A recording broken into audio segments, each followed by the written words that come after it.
Aqui no canal Pretos FC, o balanço da segunda rodada do segundo turno da Série A do Brasileiro, onde tivemos, vou começar pelos jogos da ponta de cima da tabela. Palmeiras 3, Goiás 0, comentei o jogo na Rádio Bandeirantes, uma vitória contundente do Palmeiras. Contundente por quê? Porque o Palmeiras entrou como líder e saiu como líder, aumentando a vantagem para o vice-líder. Jogou como tem que jogar, jogou como o melhor time do campeonato e atropelando o Goiás. Então 3-0 saiu barato, poderia ter sido mais se o Palmeiras tivesse aproveitado as suas principais oportunidades. O Abel Ferreira começou com um time misto, um misto quente até, tendo pelo menos 3 jogadores cumprindo suspensão, e ganhou sem nenhum problema, 3-0, Palmeiras líder, 45 pontos, e termina a rodada aumentando a vantagem para o vice-líder. O Goiás, com 25 pontos, segue na sua luta para permanecer na primeira divisão. A diferença foi muito grande e o Palmeiras mereceu o resultado. O pênalti marcado é um pênalti que eu não daria, mas a regra brasileira, né? Eu costumo brincar que existe a regra do futebol e existe a regra brasileira. Um árbitro sul-americano ali fora do Brasil, um estrangeiro, não daria aquele pênalti. No Brasil se dá aquele tipo de pênalti, e aí marcaram o pênalti a favor do Palmeiras, o segundo gol do Palmeiras. Mas eu acho que mesmo que não tivesse marcado o pênalti, claro que uma coisa não exclui a outra, mas mesmo sem o pênalti a favor, o Palmeiras ganharia o jogo, porque foi muito superior ao Goiás. Mas a arbitragem brasileira é a pior da América do Sul, sem dúvida nenhuma. Aí tivemos ontem o Corinthians vice-líder tropeçando, empatando com o Avaí em 1-1. Vitor Pereira bastante questionado e contestado, e acho que já merece essa contestação, porque o time não evolui.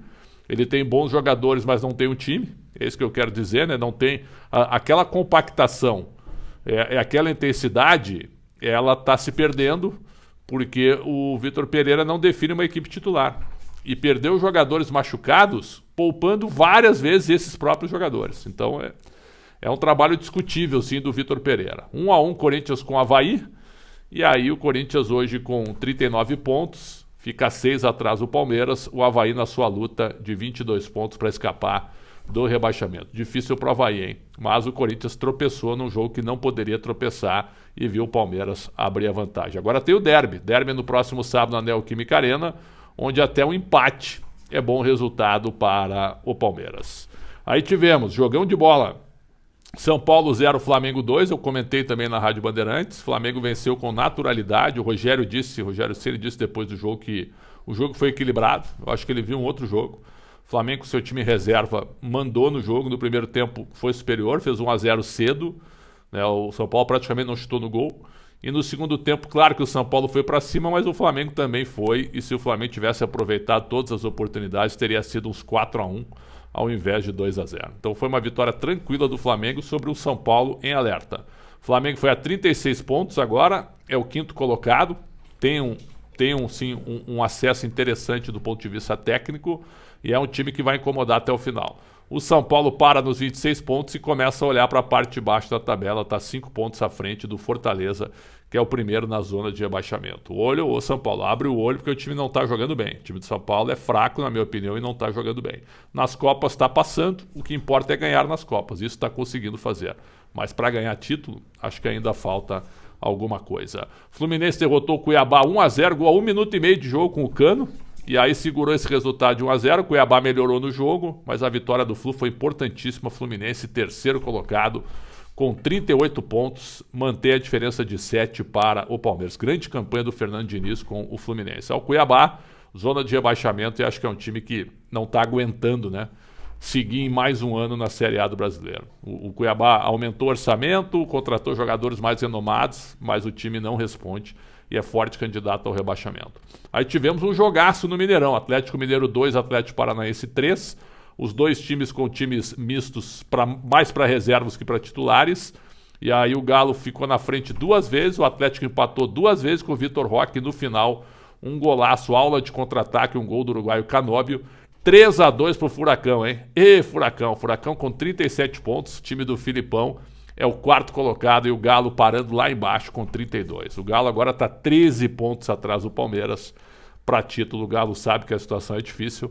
Vai jogar tudo agora neste confronto com o Palmeiras pela Libertadores da América. A equipe que já era desorganizada, com o Cuca, tem que responder na marra. E é difícil porque você enfrenta adversários bem armados, e o Atlético Paranaense, o Atlético Mineiro, um time muito na base, né, tem que resolver apressado, acelerado, tentando resolver na base da individualidade. Por quê? Porque o Cuca voltou com o senso de urgência, e isso não funciona muitas vezes, e não vai funcionar de novo. Pelo menos no Brasileiro, o Galo já está fora da briga na Série A do Brasileirão. Aí tivemos outros jogos, apenas para constar aqui, vamos lá.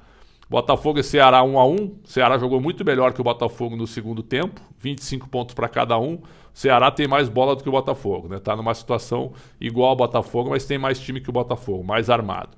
Juventude 0, América Mineiro 1. Juventude jogou melhor que o América, não conseguiu fazer um gol e vai cair o Juventude, eu acho. Muito difícil a situação do Ju. O América, com a segunda vitória consecutiva, foi lá para cima, já está com 27 pontos, já está na frente de São Paulo. Interessante isso. Aí tivemos também a vitória do Fortaleza 3-0 sobre o Inter, um fiasco. O Fortaleza não vai cair para mim, não tem bola e não tem time para cair. Está jogando mais que muitas equipes adversárias que estão à frente dele. Fortaleza vai subir e para mim não vai cair. E o Internacional é aquele time que eu disse, se fizer 50 pontos na Série A do Brasileiro, tá bom, porque é um time para 50 pontos. É um time bom, de médio para bom individualmente, com a bola no pé. Sem a bola, o time do Inter é fraco. O time do Inter é uma peneira. E estranho até que o Mano Menezes jogue tão aberto assim. Parece que o Mano quer fugir daquele rótulo de defensivista, né? O time do Inter sem a bola é um time que sofre muito e vai ser muito vazado ainda na Série A do Brasileiro. Então a vitória do Fortaleza, que perdeu o Romarinho no primeiro tempo. O Fortaleza ficou com 10-11 e amassou o Inter no segundo tempo. Fez 1-0 num gol de falta no primeiro tempo e no segundo tempo amassou, dando aula de contra-ataque contra um Inter totalmente esculhambado, mesmo jogando com um time misto frio lá em Fortaleza. É isso. E aí teremos Coritiba e Santos. Ainda teve o Atlético Goianiense 2-1 no Red Bull Bragantino, grande vitória do Dragão, que está na zona de rebaixamento, mas me parece assim, ó, que é que nem o Fortaleza, não tem time para cair.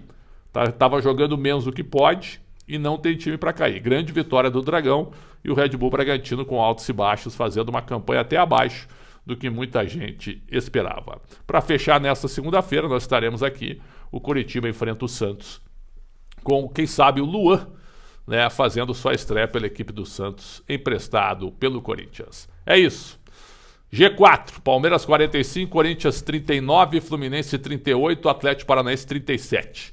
Zona de rebaixamento tem Fortaleza 21, Cuiabá e Atlético Goianiense com 20 e o Juventude com 16. Sempre um prazer muito grande contar com todo mundo por aqui. Saúde, uma ótima semana, um grande abraço. Deem like, por favor, deem muitos likes e até a próxima. Tchau.